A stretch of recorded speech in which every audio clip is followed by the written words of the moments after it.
Labą dieną, labą dieną.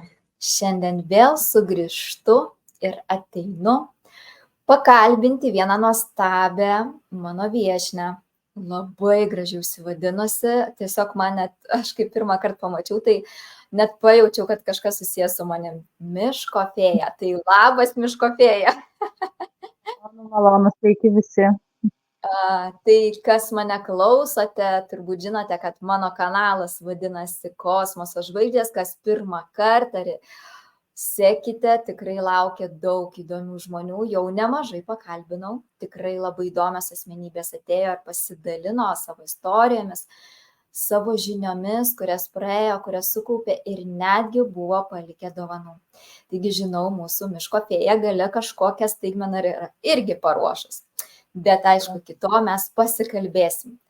Tai noriu tavęs paklausti, mieloji, ką tu veiki šitam gražiam gyvenime, šitoje gražioje žemėje, kuo užsijame, kaip tu atradai savo kelią, kuris tikiuosi ir labai tikiu, nors tikrai nei kiek nesu prisilietus prie pačios, kuris tave tikrai džiugina, tikrai įkvepia tave gyventi ir tuo pačiu dar ir džiugina kitus žmonės, ar ne?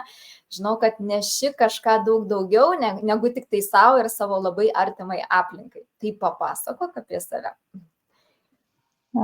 Dėkoju už klausimą ir iš tikrųjų, jeigu tai pasakoti apie save, reikėtų daugiau negu valandos ar visos laidos. Labai daug ką yra pasakoti, bet taip, jeigu trumpai papasakoti apie save, tai aš esu kristalinė siela, atėjusi į šitą pasaulį nešti tą meilę, tą taiką, atkurti naują pasaulį būtent per meilę ir per taiką. Tokia yra mano misija, su tokia misija susitikusi aš čia.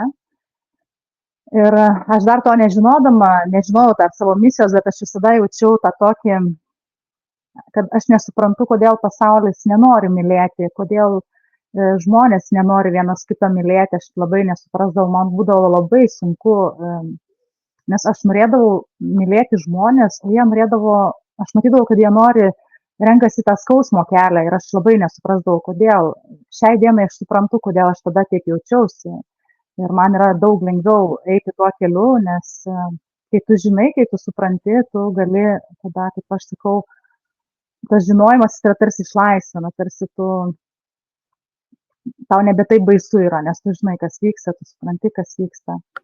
Taigi šiai dienai ir mano misija, ir mano kelias yra šviesti gal žmonės, kalbėti jiems apie tą meilę, apie tą pačią aukščiausią vibraciją, kad žmogus rinktųsi tą šviesos kelią, tą meilės kelią, kad atsisakytų tos tamsos, jeigu galima ją taip įvardinti, tos neigiamybės, kad yra galimybė iš tikrųjų kitaip gyventi ir tai nėra kažkoks tai mitas ar išgalvotas dalykas, kad yra tas kelias, kuris gali vesti laimę, gali vesti harmoniją.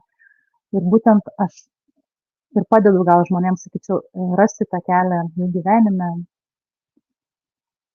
O šiaip pagal tą, vadinkim, išsilavinimą, jeigu taip galima pasakyti, esu meditacijų instruktorė, bioenergetikė ir tokia, kaip aš sakau, sąmoningumo kelio puoselėtoja. Vau, kokią sielą sutikau nuostabę. Ir kaip gražiai iš tikrųjų tu pradėjai ir net susimašiau, iš tikrųjų, kodėl žemėje žmonės negali patikėti, kad gali daugiau būti meilės ir tos destruktyvios, negatyvios energijos iki minimum galima sumažinti. Taip, galbūt visiškai neįmanoma, jinai gal kažkur žmogui reikalinga kartais gyvenime, bet tikrai netokiam, koks dabar pasaulis, ar ne, ir į ką jis tai keliauja. Žinoma, kiekvieno žmogaus siela renkasi, kas jam yra artima ir kas jam yra geriau. Ir tikrai esu tikra, kad ir pateidama šituo keliu, galbūt sutiksi su manimi, bent jau man tai taip atsitiko, kad mane gyvenimas iš tikrųjų privertė iššokti šitą kelią, tai reiškia, turėjau patirti tokių dalykų, kurie neteikė džiaugsmo ir buvo toks beviltiškumas ir nemokėjimas matyti tą netgi spalvų gamą, kada ruduo, kada vasara, atrodo lėki ir nebesvarbu netgi, ar medis su lapais, ar be lapais, tik spėjai dar drabužius pakeisti, ar ne, šiltą ar šaltą. Tai va, ir ką aš pastebėjau, žmonės taip gyvena dar ir dabar, ir lekia, skuba, nepažvelgia į grožį, nepasidžiaugia ir nedėkoja už tai, ką turi. Nes dėkingumas, galbūt tu pasidalinsi plačiau apie tai, iš tikrųjų pati yra aukščiausia vibracija, ar ne, kuri atitinka meilės energijos vibraciją, ar ne? Ir žmonės sako, už kągi man dėkoti, kai aš atrodo nieko neturiu. Bet iš tikrųjų mes tiek visko daug turim ir vat tame trapume, mažume mes ir už tą netgi nemokam padėkoti. Ar aš klystu, gal aš kažką taip pasidalink iš savo patirties. Ir kaip sakai, kad tas toksai į tą traukinį šokam per tą tokį iš tikrųjų skausmą dažniausiai, nes vat, čia ir yra esmė šito pasaulio, tas dualumas, ne, kad žmonės sako arba blogai, arba gerai, ten juoda, balta, tarsi nebūtų jokių kitų pasirinkimų, tik taip arba taip. Taip mes esam įvesti į tokį rėmą, čia yra labai plati tema, bet jeigu taip neišsiplečiant, mes galim rinktis irgi du kelius, kuriais eiti ir rinkti patirtį. Arba eiti per baimės kelią, arba eiti per laimės ir meilės kelią. Kadangi šitas pasaulis yra labiau paskendęs tamsoje, tos negatyvios vibracijos dažniausiai, tai sakykime, labai sunku yra rinktis tą meilės kelią, nes daugiau gyvenime būna tų negatyvių dalykų. Todėl mes dažniausiai tą patirtį einam per skausmą, per kažkokias nelaimės, per kažkokį tai netektis. Ir kaip aš sakau, yra toksai labai geras pasakymas, kad Dievas tai yra vargšų, tik vargšams reikalingas, nes kai žmogus gera, jisai niekada netisuks į Dievą, jis jo neieškos. Žmogus ieško Dievą tada, kai jam yra blogai. Tai va, ir mes tą sąmoningumo kelią atrandam tada, kai mums yra blogai. Dažniausiai, kai yra gerai, ne taip tai žiūrim tai, o šiaip tai, kas liečia apie tą dėkojimą, tai labai gerai pasakei, kad dėkojimo vibracija prilygsta meilės vibracijai. Tai yra vibracija, kuri atveria širdį. Čia, jeigu kalbėti apie pačias čakras, mūsų energetinius centrus, tai širdies čakra yra pats mūsų viduriukas, jisai tarsi sujungia mūsų apatinės čakras su mūsų viršutiniam čakrom ir čia gyvena viskas. Čia gyvena ne tik meilė, čia gyvena daugybė jausmų, daugybė emocijų, daugybė minčių, visko. Čia pati siela mūsų gyvena, galėtum taip pavardinti.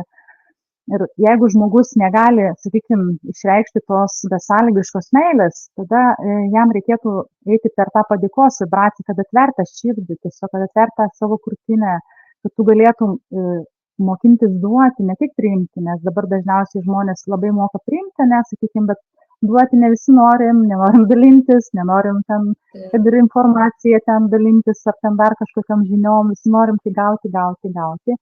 Tai dėkingumas mokina mus atverti širdį, kad mes išmoktumėm duoti, nes iš tikrųjų reikia mokintis duoti. O tas gavimas jis ateina. Viską duoda mums visatą, jinai tiek gali duoti daug mums, bet pirmą laukia, kad mes atversim savo širdį ir patys išmoksim duoti. Tada jinai pradės mums irgi duoti. Taip.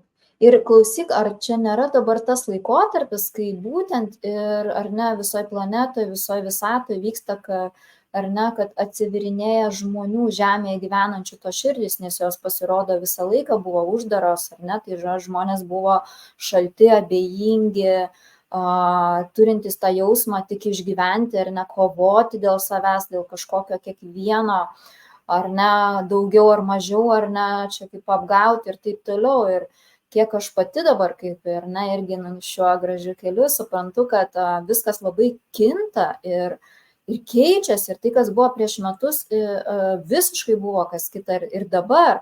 Ir begalė sutinku ir žmonių jau būdinančių, jau gaudosi, jau supranta, kas yra melas ar ne, kas yra pavydas, kaip įtakoja jų gyvenimui, kas turi, pavyzdžiui, verslus, jau žino, kad greuna ar ne kažką ir nepastatys taip, kaip nori. Ir supranta, kad tik duodamas, kuo daugiau duodamas gali gauti. Mane beje nustebino verslios moterys, teko dalyvauti ne vienam renginį. Ir aš tiesiog buvau nustebinta, kad nes įsivaizdavau, kad materialus pasaulis tai tik tai materialus, bet mane nudžiugino, kad moterys domisi dvasingais dalykais, turi savo astrologus, numerologus, žmonės, su kuriais gali pasikalbėti, tokiom, sakykime, aukštesniais, ar ne, biški suvokimais, kuris galbūt ne kiekvienam dar yra, ar ne, šioje žemėje suprantamas. Tai kaip manai, kas čia vyksta tu žemėje, galbūt tu pasidalinsi savo patirtimi, kurį eini kelią, galbūt jauti, matai, įsivaizduoji, nežinau, vat, kur mes judam, kas mūsų laukia toliau. Labai geras klausimas, nes jeigu procentaliai, taip yra netgi paskaičiuota, nes yra, žinoma, kas tai stebi ir yra ir iš kitų galaktikų ten atstovai, sakykim taip, kurie siunčia tą informaciją, kas vyksta su mūsų Žeme. Bet tokių džiugių skaičių nepasakysiu, bet per labai daug dešimtmečių buvo nubudus jau skaičių prieš 2 metus 11%. Ir per 2 metus tas procentas padidėjo net 4%. Šiai dienai, man rodos, kad yra 15%. Tai yra labai spartus nubudimas per trumpą laiką įvykęs. Dar tokio šuolio nėra buvę, jeigu taip žiūrėti iš tos procentinės pusės, dar tokio stipraus šuolio nėra buvę, kuris yra dabar įvykęs. Tačiau, kad įvyktų Žemėje pokytis, mums reikia virš 60% nubudusių žmonių. Kad įvyktų toks pokytis. Taip. Kad įvyktų toks pokytis, kad negrįžtamas, sakykim taip. Nes taip, kad visiškai pakeistų, kad, kaip aš sakau, kad Žemėje būtų atkurtas rojus, mums reikalinga daugiau negu pusė visos Žemės gyventojų, kad būtų nubudę.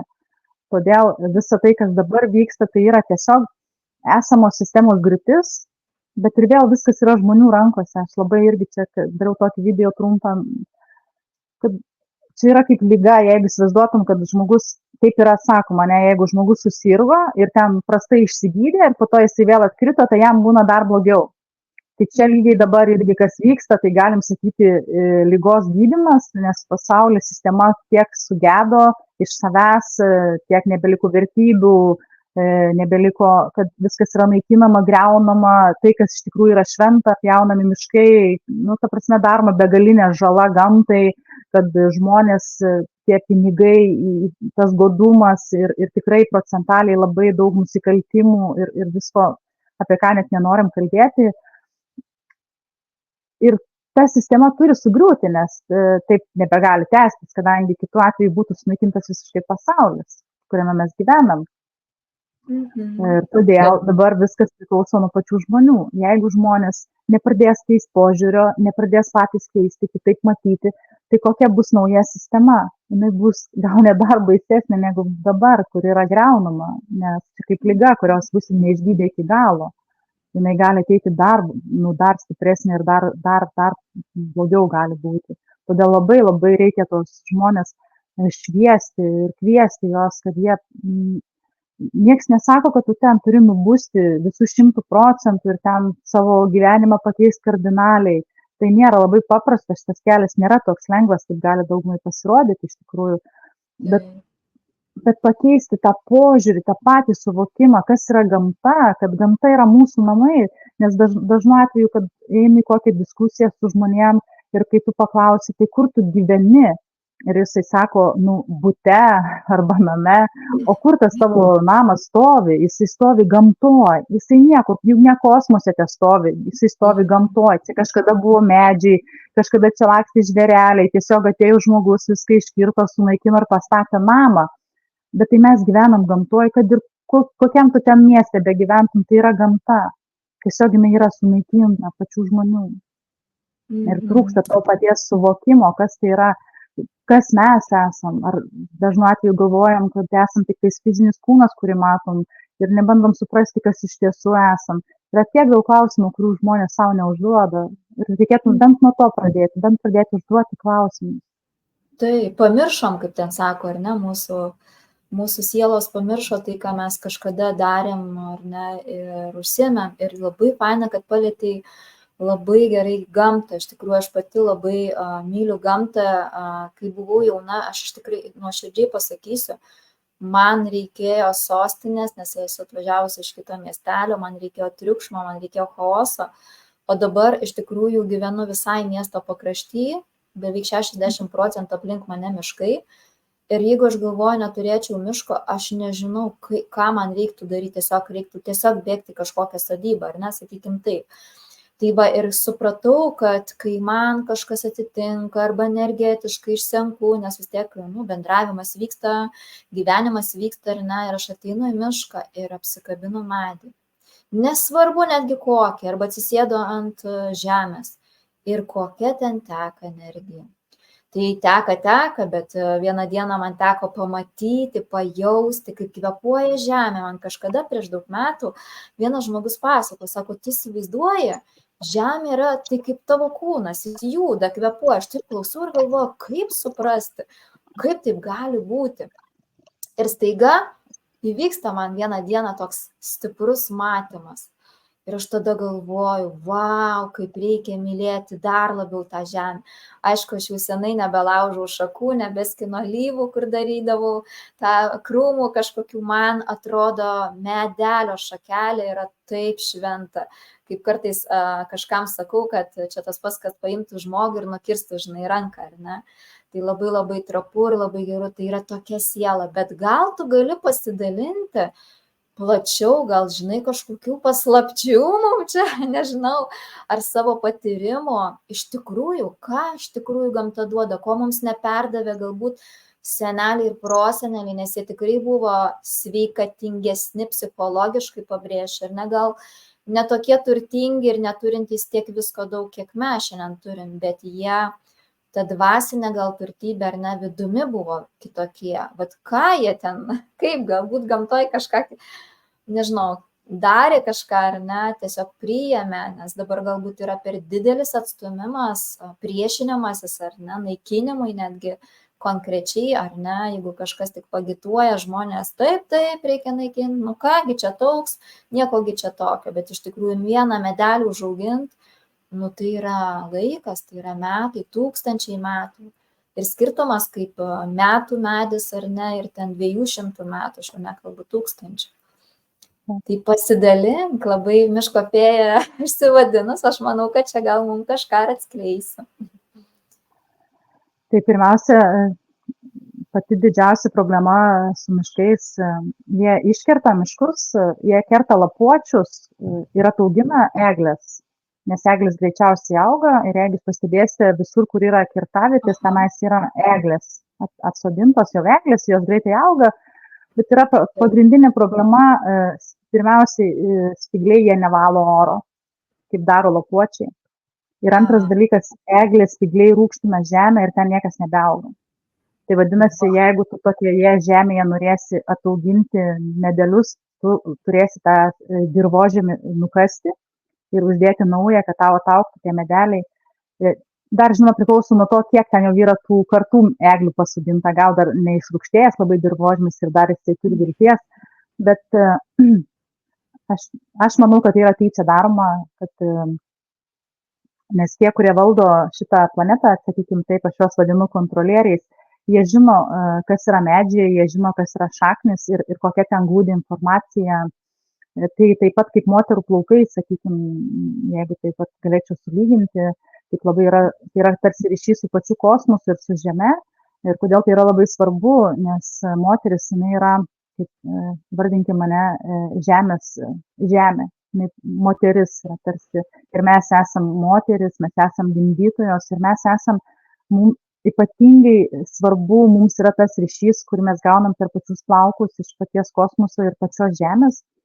Tai medžiai yra lygiai taip pat šaknis, tai yra pats medis, jisai auga į viršų, tarsi kosmosą, šaknis yra žemėje, kur taip pat yra surenkama visa informacija, tai tas medis jis yra laidininkas, jis yra tarsi laidininkas. Ir tie, kurie kontroliuoja šitą planetą, tai nėra, žinoma, mūsų rasės atstovai ir jie tai puikiai žino ir tai yra tyčia daroma, tyčia yra naikinami miškai, kad nebegalėtume mes kaip civilizacija toliau augti, sakykime taip, kad mes nebegalėtumėm prisiminti, kas mes esam, iš kur esam ir taip tiesiog tarsi atkerta mūsų šaknis, jeigu taip trumpai pasakius. O bet kas liečia, tarkim... Pabaig mintį. Dar kas liečia patį mišką, tai ir medžius, tai čia tikrai labai daug galėčiau pasakoti ir kaip tik neseniai kursą vedžiau apie tai, apie gamtą ir kad visi vaistai yra gamtoje. Ir ta chemija, kurią mums sako, kad tai yra vaistai, tai yra nuodas, kurio mus nuodija, negydo mūsų nuodija. Tikrieji vaistai yra gamtoj. Todėl ir mūsų tie proseneliai, jie neturėjo tų cheminių vaistų. Jie turėjo viską gamtoj, todėl jie buvo šviesos sąmonės žmonės. Ir netgi kalbėti apie tikruosius mūsų protėvius, apie kuriuos mes irgi nieko nepamenam, nes yra visa istorija sumeluota. Tai tie, kurie pastatė labai daugybę gražių įvairiausių bokštų, įvairiausių katedrų, kurias dabar mes vadinam bažnyčiom, tai yra mūsų laikais niekas tokių nebepastato, yra mūsų tikrųjų protėvių palikimas ir jie buvo visiškai darnoje su gamta. Tai buvo, kad kiekvienas augalas turėjo savo paskirtį. Ir žinai, kaip yra, pavyzdžiui, netgi tas pats beržo lapai turi savo paskirtį. Gamta žmogui duota tam, kad jis ją galėtų save gydyti, papildyti. Jeigu aš nusilaušiu alyvos šakelę ir pasinešiu ją pamerkti, tai tada aš padarysiu žalą medžiui. Bet jeigu aš nusiskinsiu alyvų žiedus ir užsipilsiu jį su medum, pasidarysiu, tarsi tą augalą pagal paskirtį panaudosiu. Nes tas augalas nėra tam, kad jis tiesiog būtų gražus gamtoje. Jį reikia panaudoti pagal paskirtį. Tai gamta yra tam, kad mes ją naudotumėm pagal paskirtį. Ir visi medžiai yra medžiai donorai ir yra medžiai vampyrai, taip vadinami. Tai yra, kai yra medžiai, kurie įima iš tavęs energiją, sakykime. O gal gali vardinti? Aš pertrauksiu truputį, gal nors po vieną kokį žiūrovai, gal bus labai įdomu, pirmą kartą kažkas išgirs. Taip, eglė yra, tarkim, būtent vampyrė, jinai iš tavęs energiją paima.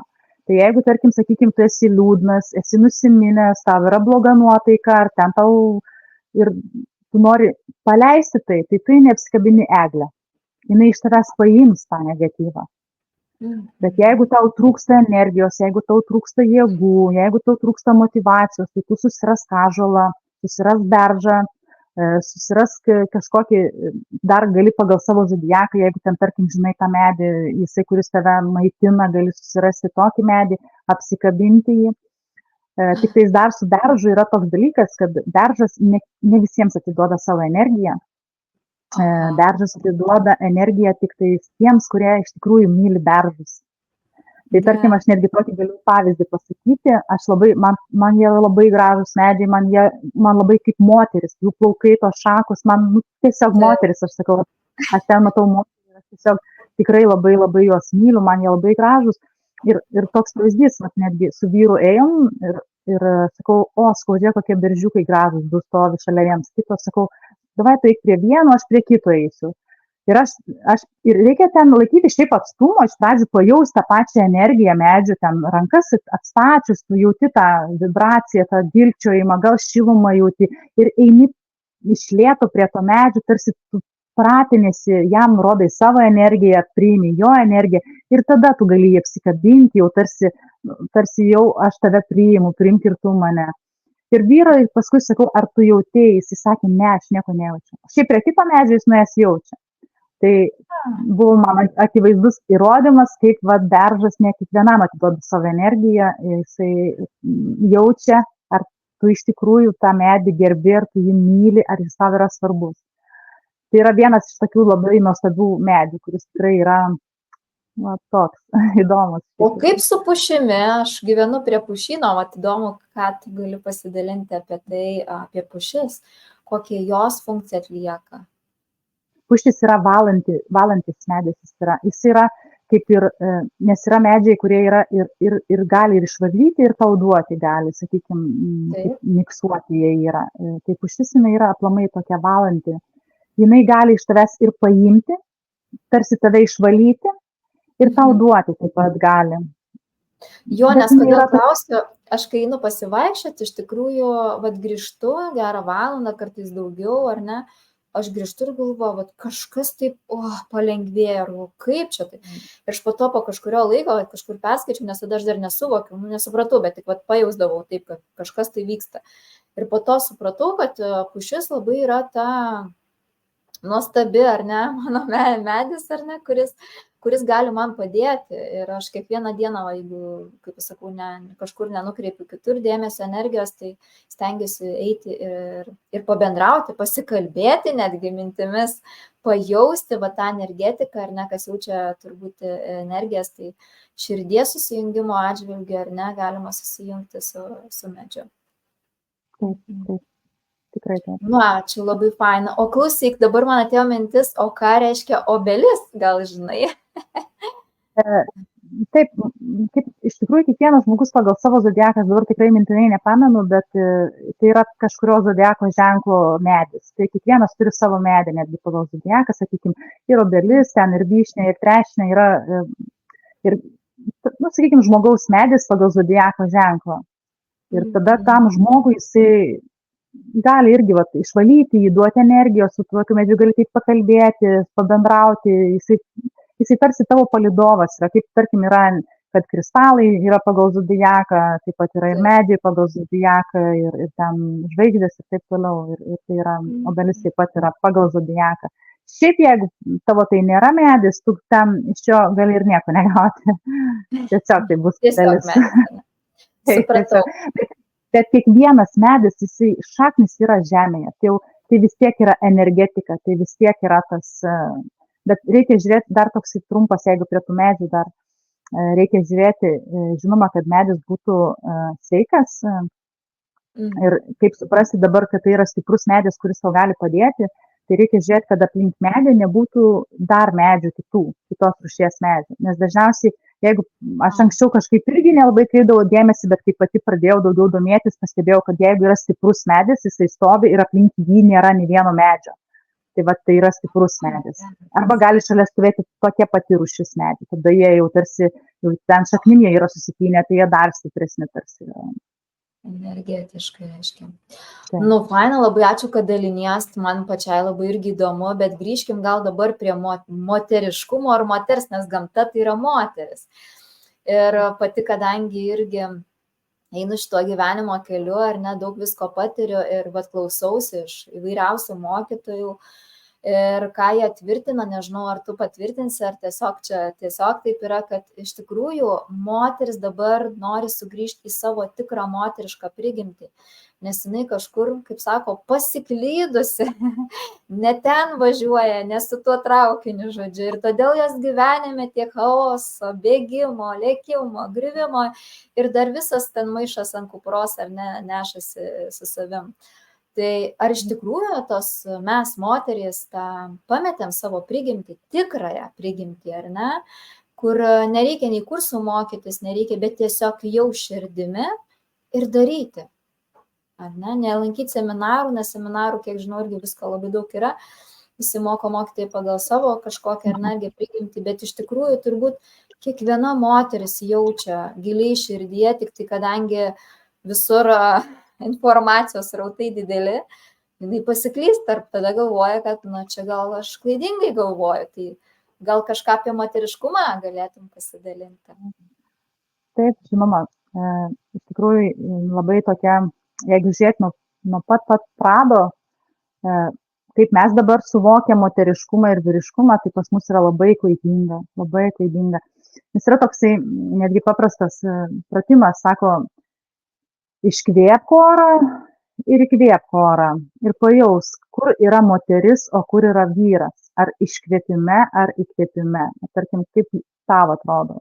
Moteris yra iškvėpimas ar įkvėpimas. Kai tu iškvėpi orą, ar kai tu įkvėpi orą. Geras klausimas. Nežinau, pirma mintis atėjo įkvėpti kažko. Nežinau, patikrinimas.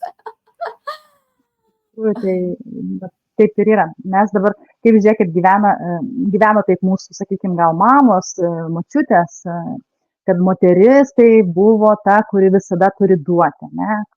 Ten prižiūrėti viską, viskom rūpintis, viską daryti, viską duoti. Tai būtų tarsi iškvėpimas, ne? Taip, iškvėpimas, tarsi duoti viską. Tarsi aš iškvėpiu ir duodu. O iš tikrųjų, pagal tikrąjį suvokimą, tai moteris yra įkvėpimas. Tai kai tu įkvėpi, kai tu priimi. Tai yra, moteris turi priimti, vyras turi duoti, o moteris turi priimti ir sukurti. Tai tas yra paprastas, kad sako, vyras turi duoti namą, o moteris padaryti iš namo namus sukurti. Tai tikrasis moters pradas yra neduoti, o imti. Mes esam kūrėjos, kad mes galėtumėm kurti, mes turim paimti tą, iš ko galim kažką sukurti.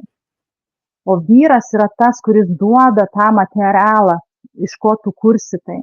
Vyras energija, jis turi, ir tai yra įdomus toksai sąveikavimas, nes kai vyras moteriai duoda, moteris priima, jinai padaugina ir tuo pačiu gražina tam pačiam vyrui tai. Ir tas vyras, jisai dar daugiau pakyla ir dar daugiau gali duoti tai moteriai. Bet jeigu yra atvirkštinė ta visa schema, sakykime, ir yra, kad moteris duoda, o vyras ima, ne, ir tik ima, naudojasi tą moterim kaip tarnaitę, kaip nenauklę, kaip ten dar kažkom, sakykime, o moteris vargsta namuose, darbuose ir ten save praradus, tai tokie santykiai nėra harmoningi. Ir tose santykiuose trūksta ir supratingumo, ir meilės, sakykime, jeigu kalbėti apie santykius, ir dažniausiai tokiuose santykiuose nėra niekas laimingi. Ir šiame pasaulyje turėtų tai pasikeisti. Moteris turėtų išmokti priimti. Va, būtent, matot, net žodis duoti, man jau tai tarsi yra programa įvesta į tave, kad tu turi duoti. Va, tave taip auklėjo, kad tu turi duoti, tu turi būti nuolanki, tu turi būti, viskas tvarkoja, tos savybės yra viskas gerai, bet kai yra sveikas sąveikavimas, taip, kai yra sveikas sąveikavimas, kai tu gauni ir priimi. O dabar žiūrėkit, kaip yra, arba tas priėmimas yra tas iš savanaudiškos pusės, taip, kur ten man gerai, nes man duok, bet tada aš tau nieko neduodu. Arba yra taip, kad aš duodu ir po to aš tokia nusivylusi, kad aš nieko negaunu. Nes kai tu duodi, tu automatiškai nieko negauni, nes jeigu moteris duoda, jinai nieko negauna. Jinai tik iškrauna save, jinai duoda savo energiją, jinai save nusivaro iki tiek, kad jinai po to verkia, jai yra blogai, jai yra sunku. Todėl, kad šitame pasaulyje yra tai iškreipta. O kai moteris pradės išmokti priimti, padauginti ir skleisti, tarkim, aš išmokau save mylėti, tai reiškia, aš išmokau priimti meilę savo. Negalvodama, kad aš blogai darau, kad aš save myliu, kaip aš dabar save mylėsiu, kaip čia kiti apie mane pagalvos, dažnai tai būna, kai su žmonėms dirbi, tai ta baimė tokia yra, ar čia nebus savanaudiškai, jeigu aš save pradėsiu mylėti. Tai išmokti priimti meilę savo. Kas tada įvyksta? Tai įvyksta tokia transformacija tavyje, kai ta meilė pasidaugina ir tu gali pradėti visus mylėti dar daugiau. Savo šeimą, savo vyrą, vaikus, savo aplinką ir viskas pražįsta aplink tave.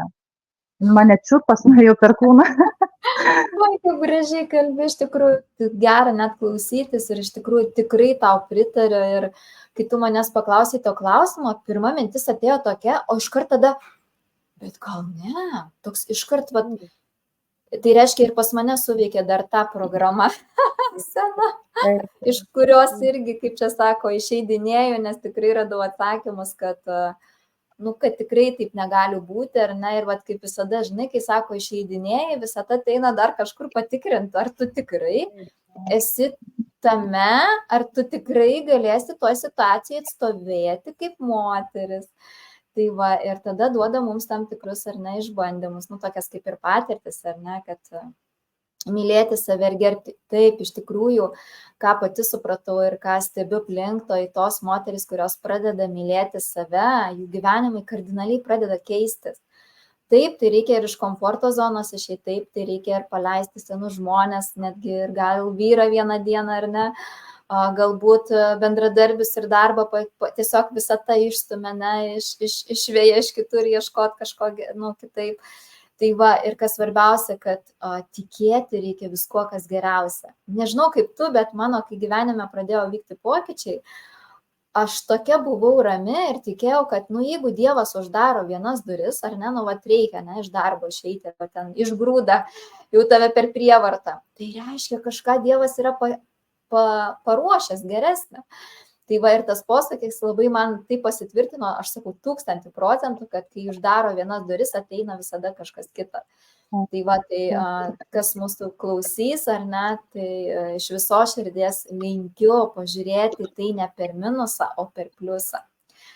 Kaip tu manai, kaip šiandieninės moterys, ar jos tikrai tą moteriškumą nori eina, ar vis dar jos ten nori paskraidyti kitose, kaip sakant, vietose ir joms dar visgi gerai, kai ar ne, nėra nei pagarbos, nei meilės ten, ar ne, iš tos visos aplinkos. Smurtas galbūt kai kur netgi yra, pažeminimai, ar ne, ir visa kita. Ar atvirkščiai dabar jau einam į tą moteriškumą, ieškom tų atsakymų, kaip gyventi, kad būtumėm mylimos. Aš taip papasakosiu tokį pavyzdį.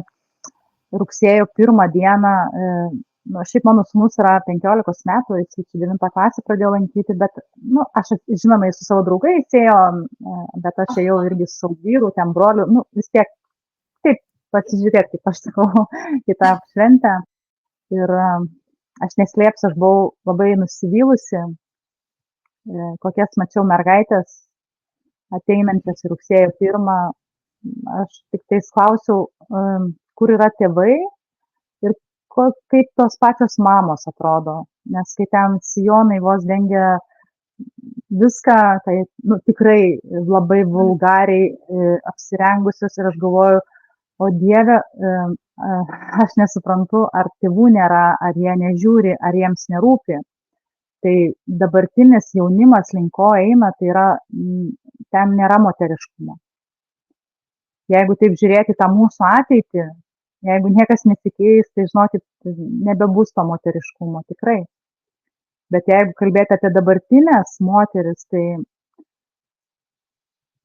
iš tiesų labai yra sunki čia tema, netgi gal sakyčiau, nes tas pats moteriškumas, jisai dar kažkur yra erdvė, jisai vaikšto, tikrai galim sakyti, bet kad jisai būtų puoselėjimas, aš tai to nebematau, labai kažkaip yra iškreipta viskas, nes yra labai duodama mums tą įtaką Amerikos, sakykime, kur nebėra to moteriškumo visiškai, kur tenais tos mados vadinamos, sakykime, tai ten moteriškumo nebėra. Tikrasis moteriškumas, bent jau kaip aš jį suprantu, tai tas susijungimas su gamta yra iš tikrųjų sugrįžimas į tikrąją savastį. Taip yra labai daug, kadangi ir tu, ir aš, kadangi einam tuo keliu, kai mūsų supa daugiausiai tokių žmonių, nes kokią tu vibraciją iš savęs skleidi, tokius tu žmonės ir trauki, taip. Ir mes galbūt jų daug matom, bet tai nėra realybė. Tai nėra tikrieji skaičiai ir tikroji realybė. Tai yra procentaliai, sakykime, 10%. O tikroji realybė yra tie 90%, kurių mes labai mažai matom, bet jie yra ir tendencija tikrai nėra labai, sakykime, džiuginanti. Taip, pasaulis, kaip tu ir paminėjai, ar ne, kažkuria linkme nori nukrypti nuo tos tiesos, ar ne, nuo tų tikrųjų vertybių ir nuo to tikro, ar ne, moteriškumo ar vyriškumo. Ir iš tikrųjų liūdna, aišku, matyti, bet kaip aš sakau ir ką aš pati suvokiu, turbūt sielai reiks praeiti tam tikrus gyvenimo etapus. Ir kai vieną dieną taip ir visur skaudės, ar ne, ir kai tu nebežinosi, ką daryti, tai tiesiog rėksi ir tau Dievas atsiųs, kaip ir man, ar ne, atsiuntė žmonės, kurie atmerkė akis ir parodė, kas iš tikrųjų yra moteris, kas yra šeima, kas yra santykis, kas yra pagarba, ar ne, kas yra visa kita, ko mūsų dėja mokyklose nemoka, mes tik tai atsinešam iš šeimų, ar ne, tas iš kartų per kartas tas programas, ar ne, o jeigu dar į kitą pusę nuvažiuojam visiškai, tai iš vis galima ten pasiklysti ir tikrai nebeišlysti. Na, o tėvai, aišku, jeigu jie netobulėja, neina, na, tai vaikai tuo ir, ar ne, atspindi tuos tėvus, ar ne, kuo tėvai gyvena. Bent jau aš taip matau ir suprantu, ir aišku, tikrai liūdna, taip, labai akys liūdnos, pati beje buvusi pedagogė, pati mačiau, kas vyksta grožio industrija, kaip 12-metės, 13-metės nagus auginasi, plaukus, dažosi jau nebesruogelim, ten jau spalvom visokiausių. Ir kur tas tikrumas, ar ne, moters, ir tada supranti, kad, nu, kaip tu galėsi sutikti savo tikrą žmogų, ar ne, su kuriuo tu norėsi praleisti laimingas dienas, sėkmingas dienas, džiaugsmingas, kai tu pati esi visa dirbtina į kažką susilygiavusi. Ir netgi kažkur esu girdėjus, kad pakeisti moters plaukų spalvą, tai irgi yra labai negerai. Žodžiu, reikėtų ten, nu, jeigu moteris, aišku, ten amžiai pradeda žilti, tai nebent jau panašią kažko, kad nebūtų kardinali, visiškai skirtinga spalva, ką irgi atkreipiu dėmesį, kas šviesios, tai norisi būti tamsiom, kas tamsios, tai norisi būti šviesiom. Nežinau, ant kiek čia yra stiprų, bet esu kažkur girdėjusi tokių netgi momentų, ir kad moteris tai ilgi, gražūs plaukai, ir ne, kaip ir sakei, ryšys su visata, ar ne. O mes, jeigu pažiūrėsim, tai vėlgi didžioji dalis moterų yra trumpais plaukais, ir man tikrai tai yra duoda nedaugiau moteriškumo, neprideda. Nu, gal minimum kažkur ten kažkam išskirtinai, bet didžiai daliai tai tikrai ne apie moteriškumą. Nu, mano akim žiūrint, aš nežinau, aš matau visai kitaip. Taip, žinoma, nereikėtų, kaip sakyti, apsiriboti ties išorę, kas yra viduje svarbiausia pas žmogaus, ir tas moteriškumas tikriausiai ir gimsta viduje, ir tada toje išorėje jis tarsi automatiškai pradeda reikštis, tarsi tu jau tada žiūri į veidrodį ir galvoji, ne, kažkaip nemoteriškai atrodo, ne, ir jau norisi ar ten tos ilgesnės suknelės, ar ten kažkaip tvarkingiau, kultūringiau save aprengti, sutvarkyti, nes kadangi tavyje jau viduje gimsta moteris ir suvokimas, kas tai yra, ir tu pradedi nebenorėti matyti save veidrodyje, kažkaip ten išsidažiusi, ten, nu, kažkaip ten išsidarkysi, tu jau pradedi norėti to tikrojo savo vaizdo, bet tos kaukės, kurią to yra uždėjusi sistema, pasaulis, tu tarsi nori kaip tik ją nusimti ir pamatyti, kaip aš atrodau iš tikrųjų, nes aš čia atėjau ne tam, kad kažkam patikčiau, aš atėjau čia tam, kad kažką duočiau. Ir jeigu žmogus negali manęs priimti taip, kaip aš natūraliai atrodau, tada tai nėra, man nuo to neturėtų skaudėti. Aš tiesiog taip atrodau. Bet mano vidus svarbu, koks tai yra. Taip, labai gražiai pabrėžiai, tai aš taip pasakysiu, atskleisti, ar ne, kiekvienai moteriai, vyrui, ar ne, savo autentiškumą. Nes mes visi labai skirtingi, bet tuo pačiu kažkuo ir panašus, ar ne?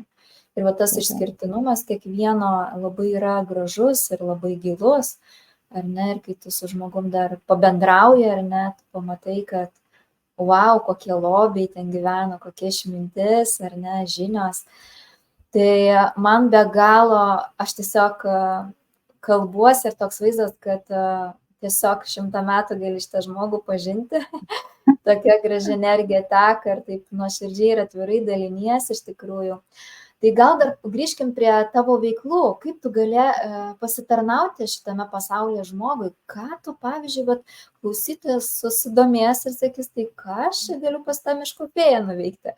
Nežinau, gal renginius rengi, gal stovyklas, gal kažką, nu, pasidalink, ar ne, ką dar konkrečiau, galbūt šiuo metu labiausiai galbūt susitelkusi dėmesį.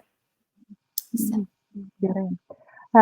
Šiuo metu pas mane startuos šią savaitę naujas kursas, būtent apie žmogaus saviugdą ir savirealizaciją per savitaigą.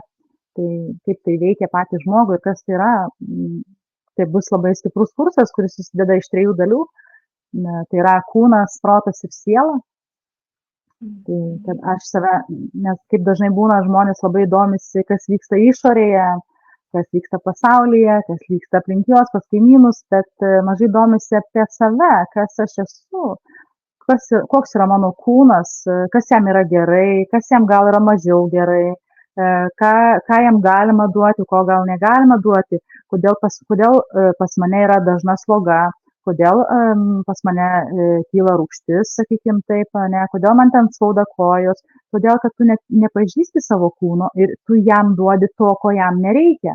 Sakykime, tai labai, labai gražus ajuvedos mokslas yra, kuris būtent apie tai ir kalba, apie mūsų fizinį kūną, kad mes turim ir došas savyje vyraujančias ir atitinkam tam tikrus konstitucinį tipą ir tam tikrą oras, vanduo, žemė, ugnis ir pagal tai, kai tu žinai, koks tavo fizinis kūnas, kuriai tai daliai priklauso, tada tu atitinkamai gali pasirinkti savo mitybą, pasirinkti savo dienos režimą, nes ne kiekvienam ten tinka valgyti 7 ryte, nes žiūrėk, žmogus gali pavalgyti ryte ir jam kažkaip sunku pasidaro bloga, jisai po to labai sunkiai išjuda į tą dieną, todėl kad jo tipui diena prasideda ten kokią 11 gal valandą.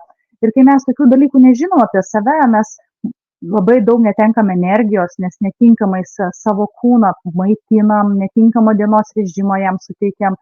Ir tai yra būtina žinoti, jeigu mes norim tą savo energiją produktyviai naudoti, jeigu mes norim būti energingi, pilni tos tokios vidinės, tokio veržlumo, to tokio, sakykim. Tai viena kurso dalis tai būtent yra apie mūsų fizinį kūną, labai tokia plati tema. Antra dalis tai yra apie energijas, energijas kaip lamai, apie mūsų aurą, apie mūsų biolauką, apie mūsų čakras, aplamai kaip mūsų veikia aplinkos energetika, gyvūnų, daiktų energetika, labai irgi viskas, kas yra su energija susiję, tai tokia labai plati tema. Ir trečia dalis tai yra apie savitaigą, kas tai yra, kaip mes galim patys save visiškai būti savo kontrolėje, sakykime, valdyti save per savo protą, nes tai nėra labai paprasta, tai yra toks metodas savitaiga, kad mes galim per savitaigą save gydyti, save manifestuoti tam tikrus dalykus savo gyvenime. Ir tai tarsi yra procesas, tarsi tu apjungi savo kūną, protą ir sielą. Kai tu tai apjungi, tavyje yra visiška ta vidinė harmonija. Tada tavo protas yra toks ramus, kad tu gali būti toje būsenoje, dzen būsenoje ir aplinkui tave gali vykti, kas nori, tu vis tiek bus ramus, tavo vidus bus visiškai ramus. Tai tas mano kursas būtent apie tai.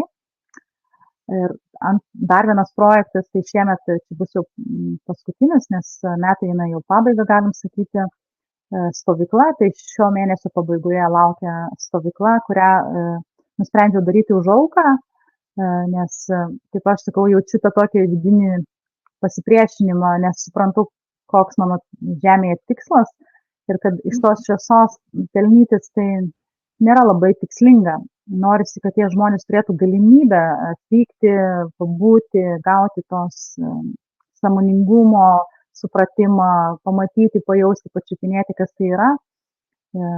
Todėl darau stovyklą už auką, ten apsimokėti tik už nakvynę ir maitinimą reikės, žinoma, bet visa mano veikla, tai viso savaitgalio mano veikla ir dar 2 moterų veikla, grojimas su dubenėliais ir fraktalų piešimas, tai viskas už auką, kad žmonės tikrai galėtų atvažiuoti ir gauti tą tokį gėrį, sakykime.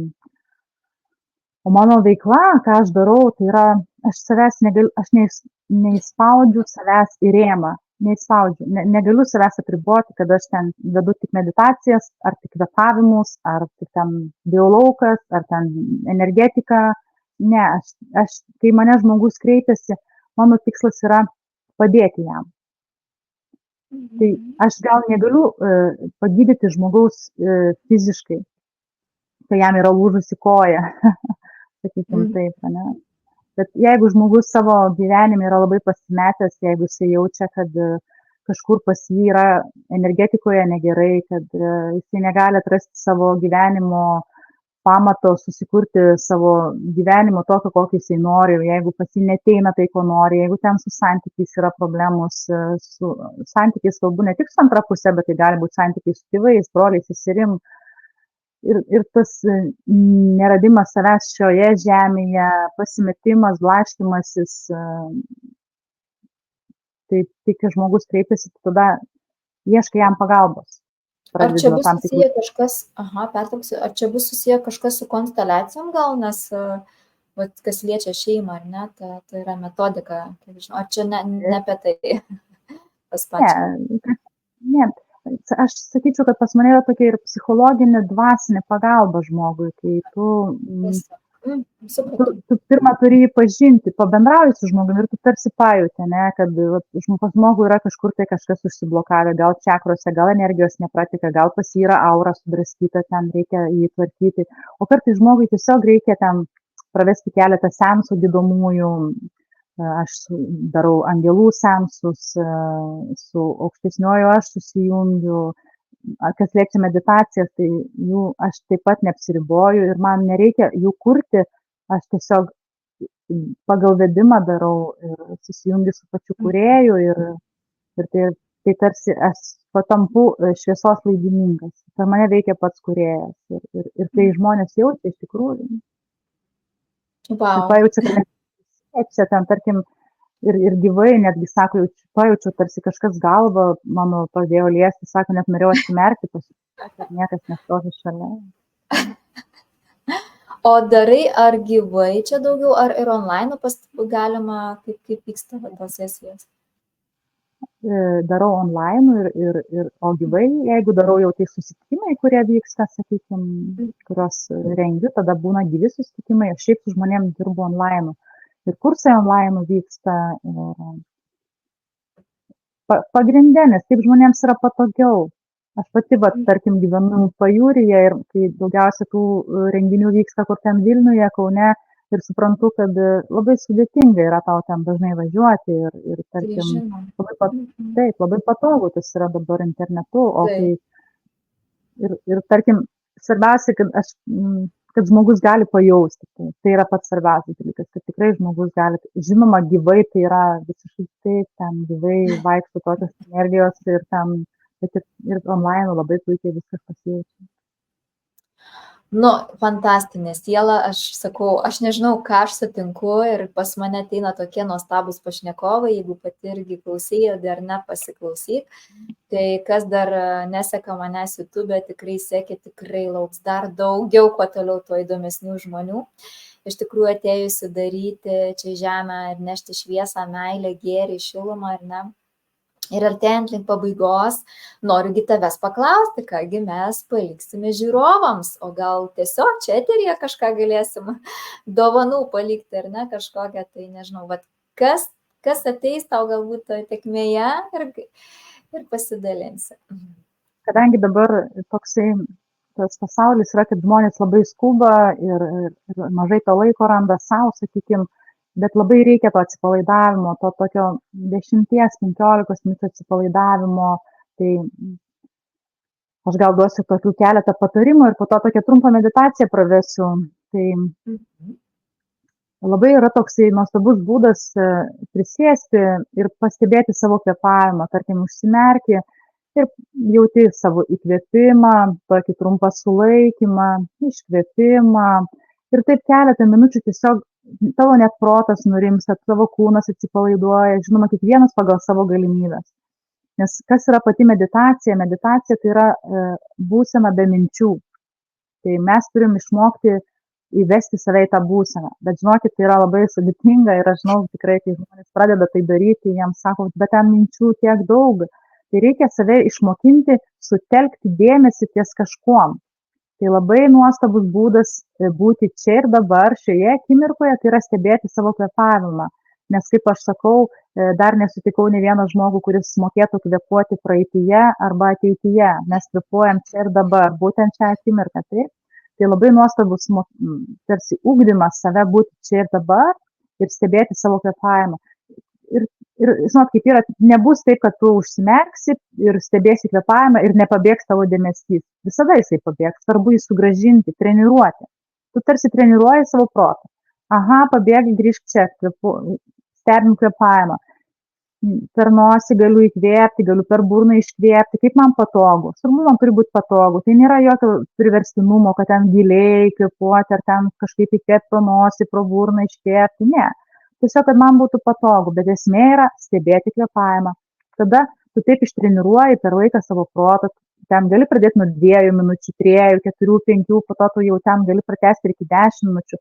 Ir iš tiesų, jeigu, tarkim, kiekvieną dieną rastum tam laiko, po kokios savaitės tu pastebėtum, kad tavo būsena kažkokia vidinė pasikeitė. Kažkaip ramiau, nebėra tų minčių tiek, nebelakstų protas, ten visko nebenori, va taip pat. Ir ties toksai patarimas būtų tiems, kurie labai skuba ir neturi daug laiko tom meditacijom, sakykim, taip, tu bet kur tai gali atlikti. Turi laisvą minutę, kažkur tai sėdi, jeigu ten nelabai gali užsimerkti, tai tiesiog sukoncentruok dėmesį į nosies galiuką, kad ir atsimerkęs, sukoncentruok dėmesį į nosies galiuką ir tarsi, aha, įkvepiu ir seku tą savo įkvėpimą, tarsi jaučiu, kaip jis įeina į mane, kaip jis šitaip nueina po mano kūną ten tarsi ir aš jį iškvepiu. Ir tos akys atmerktos, dėmesys į nosies galiuką, o protas seka kvėpavimo. Ir tiesiog pats kūnas pradeda nurimti, atsipalaiduoti ir kad ir 1 minutė, ir 2 minutės, žinokit, tai daro tikrai stebuklus. Tai toks trumpas patarimas. Nuostabi praktika. Wow. Tai tiems, Tokios kurie dar siūlo. negirdėjau. Labai ačiū, kad pasidalinai. O Aha. mano tada dovana būtų, tada pravesčiau tokią meditaciją. Žinoma, tie, kurie žiūrės, patarčiau tą meditaciją klausytis per ausinukus, jeigu turi tokią galimybę. Ir užsimerkus, įsitaisyti patogiai. Svarbiausia, kad būtų stuburas tiesus. Ta poza nėra labai svarbi. Ten nereikia tų kojų kryžiuoti, gali tiesiog tiesiai sėdėti. Kai pradeda meditacija, labai yra svarbus tas gilesnis kvėpavimas, gilesnis įkvėpimas pro nosį ir iškvėpimas pro burną, nes tai labiau atpalaiduoja mūsų kūną, tarsi tai yra signalas, per laiką kūnas tai priima kaip signalą atsipalaiduoti. Ir kai dažnai pradedi daryti meditacijas, tiesiog jau kūnas pats tai supranta ir pradeda atsipalaiduoti. Įkvėpiu giliau pro nosį ir iškvėpiu pro burną. Bet tas iškvėpimas toks turėtų būti tarsi aš iškvėpiu ir paleidžiu kažką.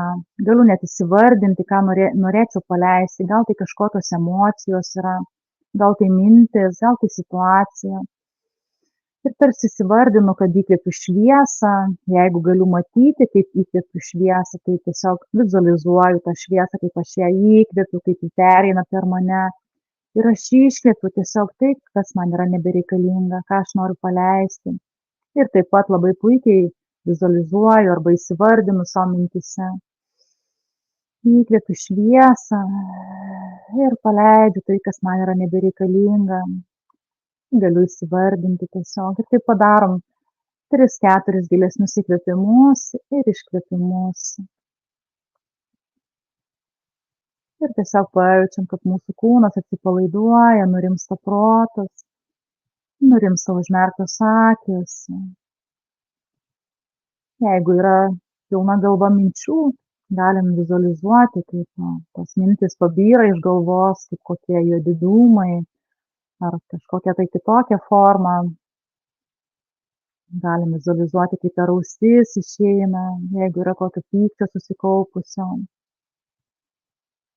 Nusišypsom savo ir pajaučiam tarsi krūtinę savo širdies čakrą. Ir pajaučiam, kaip iš ten po mūsų kūną pradeda sklisti atsipalaidavimo energija. Jinai apima mūsų rankas, krūtinę, nugarą, pilvą. Pajaučiam, kaip atsipalaidavimas nueina į mūsų kojas. Tarsi taip lengvai svaigtų galva nuo atsipalaidavimo, tokia ramybė, harmonija apimtų.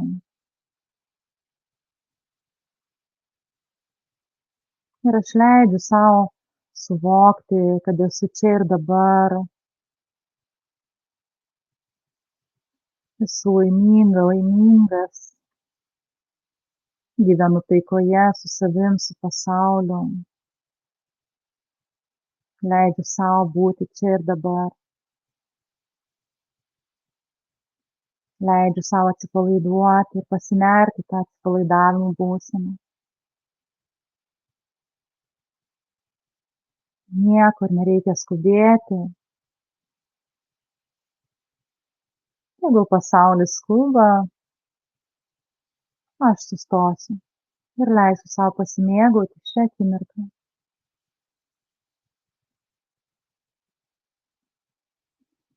Ir leidžiu savo per savo krūtinę, per širdies čakrą, iš visatos įkvėpti baltą šviesą. Tiesiog pajaučiu net, kaip ji įeina į mane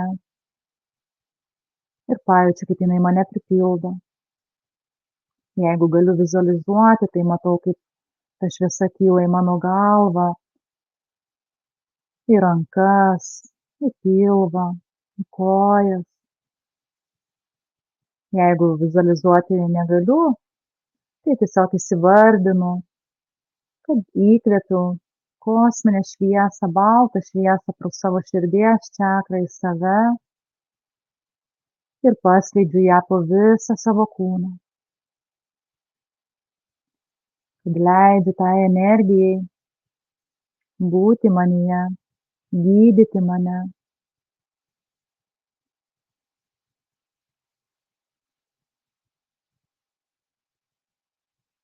Tiesiog galiu jausti ir šilumą, ir dykčiojimą, gali ir sunkumas jaustis, kiekvienam skirtingai, bet leidžiu tai emocijai tekėti, tai vibracijai tekėti per mane. Ir matau, kaip ta balta šviesa pro mano kojas įeina į žemę, į mūsų žemės žvaigždę.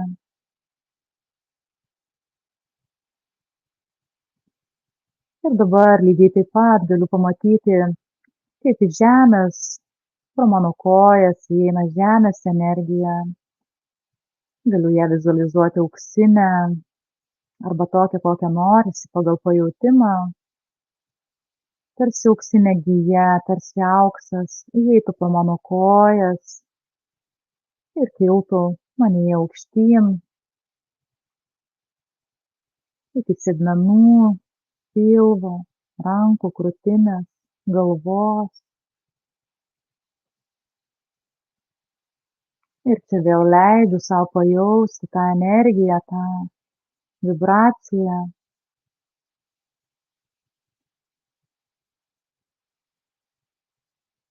Jeigu negaliu to vizualizuoti, tiesiog galiu sau pasakoti, kas vyksta, kad priimu energiją iš žemės, auksinę, ir leidžiu jai savyje kilti ir pripildyti visą savo kūną.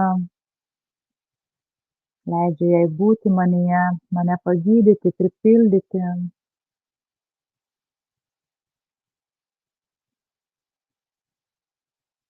Ir tiesiog pamatau, kaip ta auksinė energija išeina pro mano viršugalvį.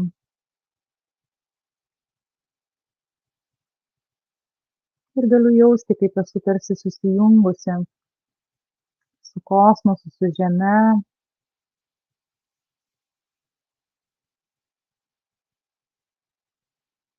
Leidžiu laisvai tom energijom tekėti manyje. Ir dabar matau, kaip iš mano kūno ta balta šviesa ar auksinė pasirinktinai, kaip aš jaučiu, kaip noriu, pradeda plėstis už mano ribų, už mano kūno ribų, tarsi apima mano erdvę, kurioje esu, tarsi viskas aplink mane nusidažo baltai, visi mano namai, baldai, žmonės, kurie yra namuose, mano kiemas, aplinka, kurioje esu, kurioje gyvenu, visas mano miestas nusidažo. Jeigu turiu galimybę, skleidžiu tą baltą šviesą dar toliau, apimu savo šalį, o gal net visą Žemės planetą.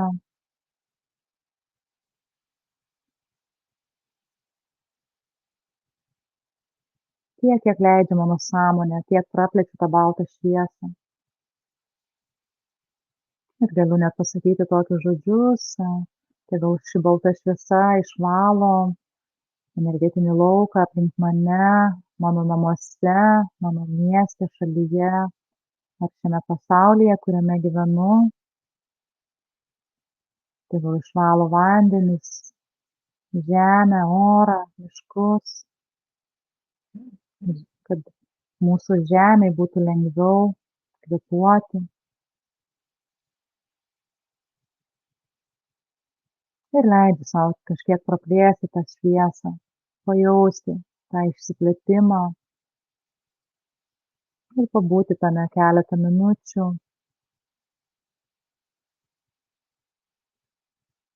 Nes tiesiog tai daryti yra gera. gera yra padėti mūsų žemei, padėti ją išsivalyti, nes čia mūsų namai, mums taip pat labai svarbu yra tai, kad gyventumėm švarioj aplinkoj, netoksiškoj. Kuo dažniau tai daryti.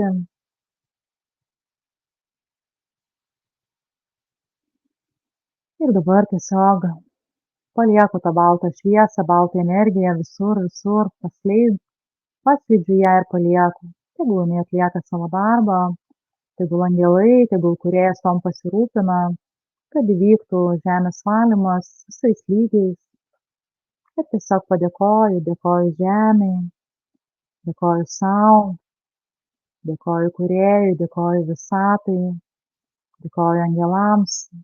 Kam norisi pagal pajautimą, tiesiog dėkoju. Kad dar labiau atverti savo širdies čakrą, kad dar daugiau tos meilės priimti. Ir pajaučiu save, pajaučiu savo kūną, nusišypsau. Tarsi net prašviesėja galva, prašviesėja visa erdvė, net užsimerkus atrodo, kad šviesa visur sklinda.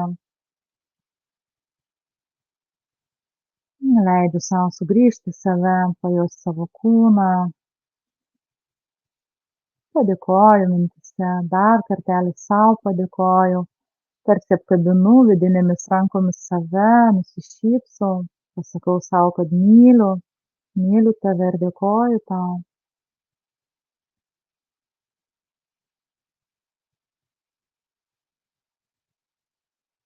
Ir kai jau pajaučiu, kad yra noras, įkvepiu dar kartelį oro, iškvepiu tarsi. Vėl esu čia ir dabar, šioje akimirkoje. Ir kai norisi, galima ir atsimerkti. Nu, fantastika, aš net kito žodžio turbūt nerandu. Tokia ramybė ir tokia harmonija aplankė iš tikrųjų ir balsas toks vedantis tikrai į tą tokį didelį atsipalaidavimą. Labai labai tau dėkoju, iš tikrųjų ir esu tikra, kad ir mūsų žiūrovai taip pat atsipalaidavo ir vat, kai kartais ar ne būna įtemptas gyvenimas, bėgimas, tai būtent mūsų šis pokalbis, šis įrašas liks, kur galima žiūrėti n kartų ir prisipildyti iš tikrųjų tą šviesą, tą meilę, tuo gėriu, ar ne?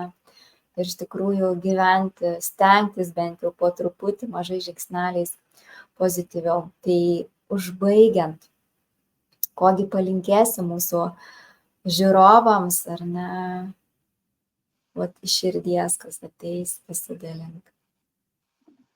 Aš gal dar taip trumpai kartą turėjau tokį įdomų pokalbį su kūrėju ir jis man pasakė, kad mes patys renkamės tą šviesą ar tamsą, tai aš labai norėčiau palinkėti, kad kuo daugiau žmonių pradėtų rinktis tą šviesą savo gyvenime, kad išmokim ne tik imti, bet išmokim duoti, išmokim dėkoti, šypsotis, tai nieko nekainuoja, tikrai nusišypsoti žmogui, pasakyti gerą žodį ir gal iš pradžių atrodo nesmagu, kaip tai mane pažiūrės, bet tu negalvok, kaip į tave pažiūrės, tu galvok, kaip tu pasijausi gerai, kaip tu tai padarysi ir kaip tai kitam parodysi pavyzdį, kaip galima daryti. Tai tiesiog tarsi tą šviesą neškime savo pavyzdžių. Tai toks. Ačiū tau, labai labai dėkoju iš tikrųjų šį nuostabų pokalbį, ačiū iš visos širdies, už tokį skirtą laiką, nuoširdumą, atvirumą ir labai daug įnešančios tokios tikrai šviesos ir tikėjimo, kad tikrai viskas bus gerai. Aš tai tokia optimistė, kad tikiu, kad pagaliau į žemę ateis tas rojaus momentas, gal ne taip greit, ne pas visus, bet po truputį, ar ne, bet kaip ir sakėjai, ar ne, ką mes įsileisim, kur mes norėsim pasirinkti, ar ne, kurią pusę, bet vis tiek tikrai vieną dieną kažkada tai ateis ir pas visus.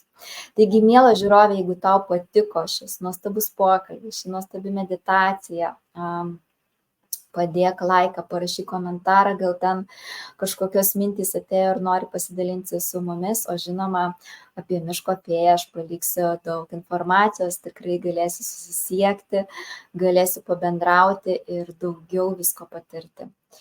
Tai ką, linkiu visiems tikėjimo, gražių minčių, ar ne, ir mylėkime save, mylėkime gamtą ir gyvenimas tada irgi mus mylės ir dovanos stebuklus, staigmenas, nežinau net kaip pavadinti. Ir tikėkime stebuklais, nes kas tiki, sako, tikrai vyksta stebuklai, o kas netiki, tai ir neteina stebuklai. Tai va, tai linkiu tokio stebuklingo gyvenimo. Ne tik per Kalėdas, kur, ar ne, sako, stebuklai vyksta, bet kiekvieną dieną tegu vyksta. Tai ką, ačiū tau, mieloji, ir sakau visiems iki kito karto.